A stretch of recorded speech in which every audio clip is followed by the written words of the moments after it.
Što vi odrasli vježbate svaki dan? Što to vježbate? Jer ono što vježbate, u tome ćete biti dobri. Vježbate li radost u svom životu?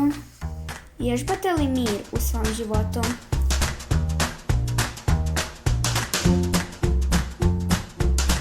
Vježbate li sreću u svom životu? Vježbate li ljubav u svom životu?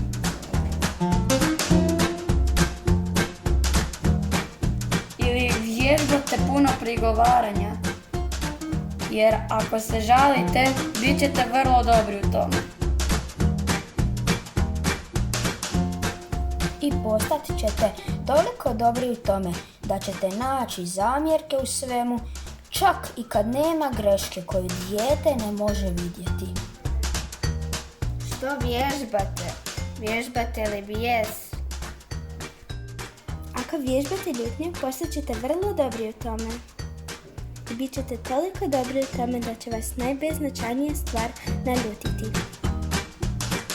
Na primjer, ako misliš da tvoj stan ili auto nisu dovoljno dobri ili plaća, To te tako ljuti i misliš da drugi imaju bolje.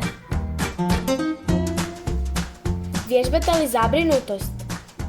Postaćete jako dobri u tome. I sve će vas brinuti. Uključujući koronu, cijepljenje, razne bolesti.